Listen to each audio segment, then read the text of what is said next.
Kolose 3 ayat 7 hingga 17 yang demikian firman-Nya. Dahulu kamu juga melakukan hal-hal itu ketika kamu hidup di dalamnya.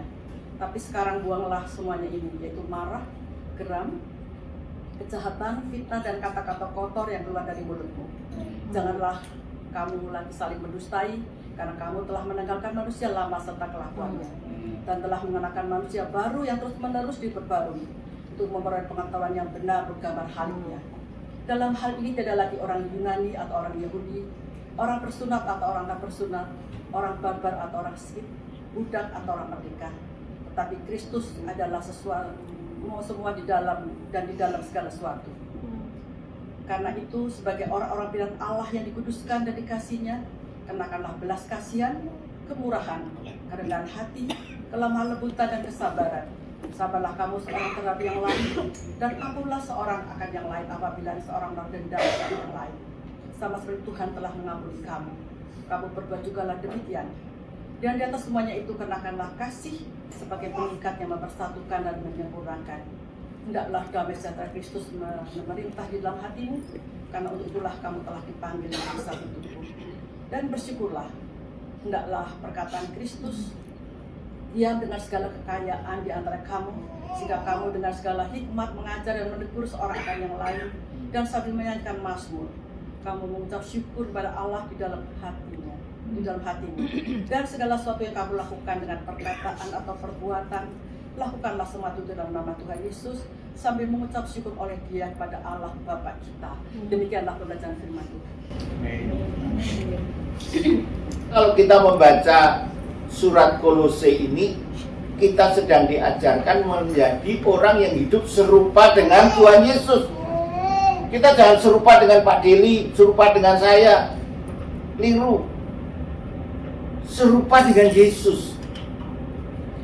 Seringkali kita mau menjadikan teman itu sebagai contoh dulu, sana itu loh, si A itu waduh orangnya baik sekali. Ya saat itu kamu lihat baik, tapi satu kali bisa tidak baik. Jadi jangan menjadikan manusia menjadi model hidup kita, tapi kita menjadikan Yesus Kristus hidup kita. Ya. Imitatio Christi, seperti Kristus, bukan seperti yang lain. Hari ini kita diajarkan hidup seperti Kristus, hidup sepadan dengan Kristus. Apa itu hidup sepadan dengan Kristus? Nomor satu apa? Mengenakan belas kasihan. Jadi berarti kita harus punya hati yang mengasihi orang-orang yang mengalami masalah dan problem. Belas kasihan itu berarti kita mengasihi orang-orang yang punya masalah, punya problem. Biasanya kita cenderung kalau orang bermasalah kita tinggalkan. Karena apa? Kita tidak mau repot. Ya kan? Emangnya gua pikirin. Ya kan? Ini justru salah. Firman Tuhan juga ngajarin kita justru urusilah orang-orang yang punya masalah. Kalau tidak punya masalah nggak usah diurusin. Nah justru mengurusi orang bermasalah itu selalu banyak masalah. Iya toh? Justru mengurusi orang bermasalah banyak masalah. Karena itu kita harus punya hati. Ini yang penting, hati. Hati yang mengasihi orang yang bermasalah.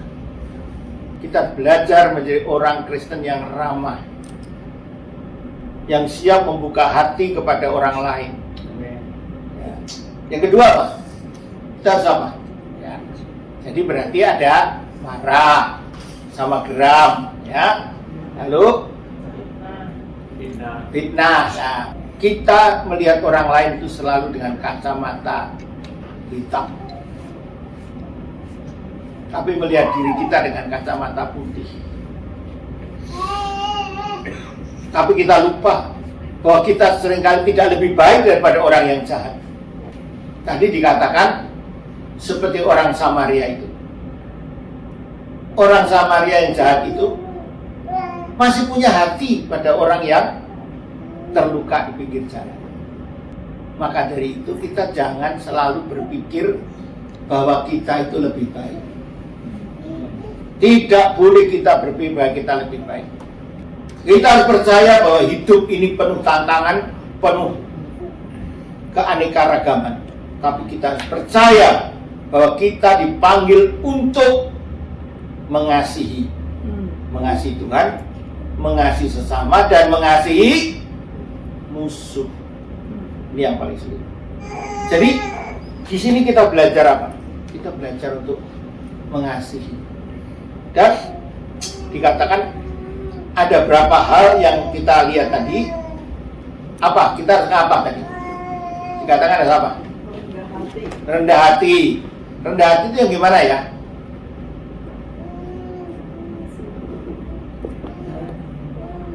Kalau orang Inggris bilang low profile. Kita jangan ngesok. Itu bahasa Jawanya jangan ngesok. Terus apa lagi? Lemah lembut. Lemah lembutan. Lemah lembut itu seperti apa ya? Jangan gitu Thomas, gitu ya. Itu banci itu. Itu bukan lemah lembut. Lemah lembut itu orang yang tegas tapi penuh kasih. Lalu apa lagi? Kesabaran. Jadi orang Kristen itu harus sabar. Sabar itu apa toh ya? Banyak orang tanya, sabar itu gimana Pak? Sabar seperti apa? Long suffering. Dalam bahasa Inggrisnya long suffering. Orang yang sabar itu orang yang kuat menderita. Jadi kalau kita dalam kesulitan dan kesusahan, kita tetap sabar. Jangan dalam kesusahan lalu ngamuk-ngamuk, marah-marah, maki sana maki sini. Terus apa lagi? Apa? Kasih. Kalau kasih kita udah tahu dong, kasih itu adalah memberi. Kasih itu memberi. Terlebih berkat memberi daripada menerima. Jadi kasih itu memberi. Jadi kalau orang yang mengasihi tapi tidak memberi, itu omong kosong. Saya kasihkan tahu, kalau Anda mengasihi gerejamu, Anda dipanggil untuk memberi. Jangan tanya apa yang gereja bisa beri buat saya, tapi bertanyalah apa yang kamu bisa beri untuk gereja. Terus apa lagi? Penguasaan diri, kontrol ya diri, penguasaan diri. Seringkali kita tidak bisa menguasai diri. Kenapa? Karena emosi kita berlebih-lebihan. Lalu apa lagi? Perkataan Kristus. Tadi beriman dulu. Perkataan Kristus diam di dalam. Kita itu harus memperkatakan firman Tuhan. Lah ini yang seringkali kita tidak sanggup. Karena apa? Nah kita sendiri nggak ngerti firmannya. Suruh ngomong firman Tuhan gimana nih? Yang benar aja. Sekarang saya mau tanya pada Anda. Pada umumnya orang Kristen itu betul-betul ngerti firman Tuhan atau tidak? Pada umumnya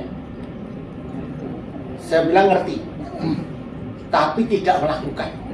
Itu masalahnya. Ngerti pasti ngerti. Kasihlah musuhmu apa? Tapi dihadapi musuh kelabakan, betul nggak? Ayo, berani nggak kita satu saat kiki loh sama orang itu? Tapi aku mau datengin dia. Apa kabar? Haleluya, puji Tuhan. Gimana? Ayo. Kalau kita lagi benci sama orang, berani nggak mendidik diri kita untuk datang dan mengasihi? Emangnya gua pikirin. Ayo, betul nggak? Iya, emangnya gua pikirin. Mau mikir yang baik aja udah pusing, mau mikir yang nggak baik lagi. Terus terang saya bilang, memang firman Tuhan itu seringkali membuat kita itu susah. Firman Tuhan buat kita susah. Karena firman Tuhan itu seringkali justru berlawanan dengan pikiran kita. Tetapi harus dilakukan. Nah inilah yang menjadi masalah. Ayo kita belajar untuk menjadi pelaku-pelaku firman yang baik. Jangan sampai kita itu salah langkah. Kenapa? Karena kita punya tujuan. Hidup itu punya tujuan. Kalau kita tahu tujuan hidup kita dapat menerima dan mengerti orang-orang yang membuat hati kita kesel, hati kita keki, hati kita marah. Kita bisa mengerti. Tapi kalau kita tidak bisa mengerti, maka apa yang terjadi? Persekutuan kita akan rusak. Makanya selagi sedikit, ayo saling mengenal, saling mengasihi, saling melayani. Untuk apa? Supaya jemaat kita menjadi makin besar. Saudara, kemarin jemaatnya menjadi makin besar enggak?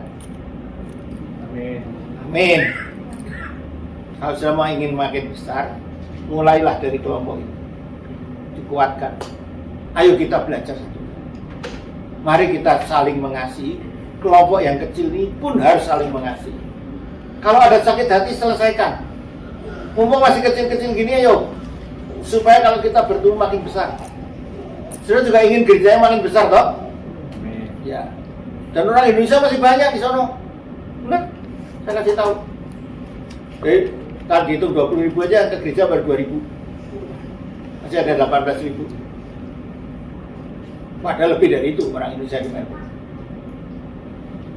Jadi kita harus mencari jiwa. Tapi bagaimana kita bisa mencari jiwa kalau kita sendiri tidak rukun?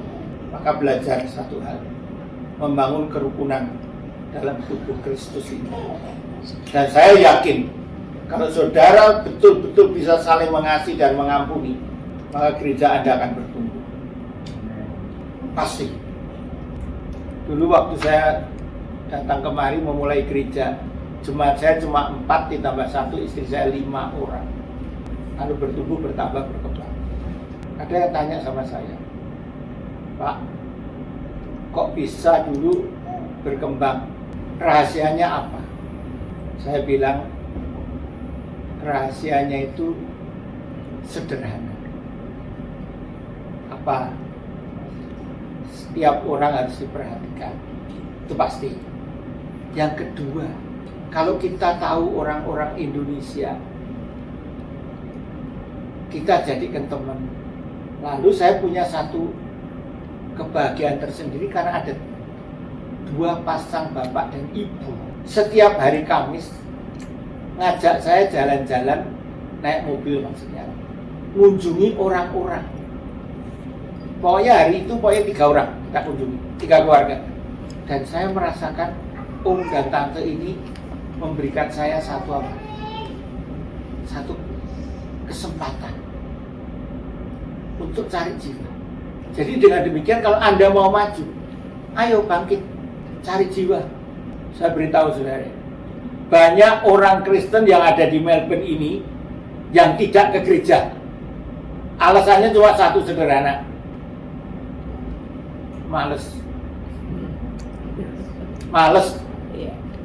Nah ini tugas panggilan kita, untuk membangkitkan kembali orang-orang malas itu untuk kembali ke gereja. Jadi saudara tidak usah cari-cari dulu yang belum Kristen. Yang sudah Kristen aja masih ke kanan kemari itu. Ya tak? Mau cari jiwa baru? Tidak usah, belum perlu. Loh, apakah kalau kita datang satu keluarga itu pasti orangnya nanti mesti mau ke gereja? Ya belum tentu. Tapi kita jangan putus asa. Percuma Pak, udah datang ya nggak ke gereja. Loh, ya, yang nggak ke gereja ya pasti ada. Tapi yang ke gereja juga ada. Apa yang menopang kita untuk melayani itu adalah berdoa. Kok berdoa? Oh iya. Karena kalau kita bisa berdoa dengan benar, kita akan melakukan dengan benar.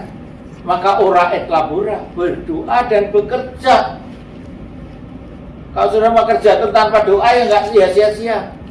Tapi doa terus tanpa kerja ya sia-sia. Maka mari, mulai sekarang jemaat ini saya dorong. Karena kalian jumlahnya belum banyak, ayo bangkit. Cari jiwa baru. Jadi kita harus belajar seperti firman Tuhan tadi. Dan siapa yang mau melakukan firman Tuhan ini dengan benar, kita akan diberkati. Dan saya percaya gereja ini akan menjadi gereja yang besar kalau kita semua punya tekad yang sama, tekad yang besar. Ini bukan urusannya pendeta, ini urusan kita semua. Ayo, kita berpikir kembali. Pikir ulang. Aku ini datang ke gereja ini untuk apa? Untuk dengan firman, puji Tuhan. Untuk persekutuan, puji Tuhan. Tapi juga untuk memenangkan jiwa-jiwa kami. Amin. Maka kalau dalam bahasa orang Kristen itu punya 3 tugas panggilan. 1, bersekutu. 2, diakonia, pelayanan sosial. 3, cari jiwa. Harusnya diurutkannya dibalik. Cari jiwa, pelayanan sosial, persekutuan.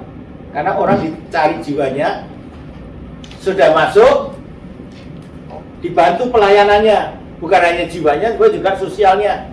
Setelah sudah dilayani, lalu dikumpulkan dalam satu persekutuan. Apa tidak bahagia kita kalau 3 tugas gereja ini kita jalankan? Saya datang lagi sini sudah pasti tambah jiwa. Amin, Pak. Ya. Amin. Amin. Wah, puji Tuhan.